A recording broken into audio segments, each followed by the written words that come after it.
สบายดีทุกคนมื้อนี้โลกจะต้องจ้าลึกไว้เพราะพวกเรากำลังก้าวเข้าสู่ความจริงที่ถูกปิดบังมาดนนาน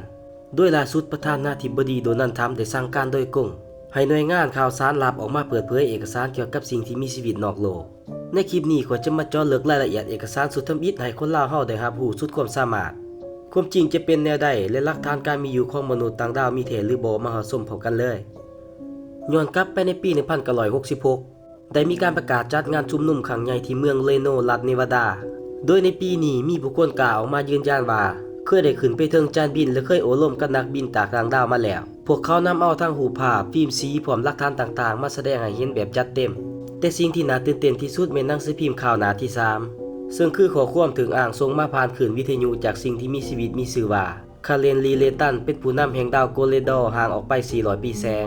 เนื้อหาข้อความบ่ได้มาเพื่อทักทายธรรมดาแต่มันคือคำเตือนหุนแห้งที่กล่าวถึงมนุษย์กำลังถูกหลอกโดยบอกว่ารัฐบาลของพวกเฮาบ่ได้อยู่ในกำมือของประธานาธิบดีแต่กำลังถูกควบคุมโดยกลุ่มอุตสาหกรรมทางการทหารที่สร้างสงครามขึ้นมาเพื่อเพียงผลกำไรเท่านั้นนอกนั้นยังเว้าถึงเทคโนโลยีที่ทันสมัยอยู่ดาวของพวกเขาพร้อมอธิบายหลายอย่างเช่นการแยกอะตอมเพื่อเคลื่อนย้ายวัตถุไวกว่าแสง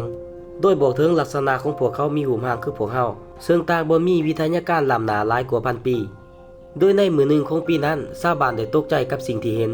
ซึ่งรวมทั้งเจ้าหน้าที่ยังต้องตกตะลึงเพราะเรดาร์กดพบวัตถุลึกลับที่บินด้วยความไวสูงเกินกว่ายนต์ทุกลำในยุคนั้นจะไล่ทันนอกนั้นได้มีวัยรุ่น6คนตัดสินใจขับรถไล่ตามแสงไฟประหลาดเทิงท้องฟ้าพวกเขายืนยันว่ามันบ่แม่นยนต์เรืองแสงแต่อย่างใดเพราะภาพเบื้องหน้าก็แปลกประหลาดทั้งรูปร่างและความไวเรื่องนี้ยิ่งเจาะลึกยิ่งพบความจริงเพราะผู้คนที่ผมเห็นบ่แม่นเพียงแต่ชาวบ้านหรือกลุ่มวัยรุ่นซึ่งในเอกสารระบุไว้ชัดเจนว่าเป็นเจ้าหน้าที่ที่ยืนยันโดยตัวเองเราบ่ได้เห็นเพียงจานบินข่าวเดียวแถมยังใส่กล่องซองทางไกลเบิ่งวัตถุลึกลับนั้นอยู่ต้นน้ำและถ่ายรูปไว้ให้คนอื่นเห็นพร้อมยืนยันต่อหน้าสื่อสิ่งที่เห็นบ่มีอยู่ในโลกนี้อย่างแน่นอนเมื่อเจ้าหน้าที่หลายคนตัดสินใจขับรถไล่ล่ายานพาหนะบ่มีที่มา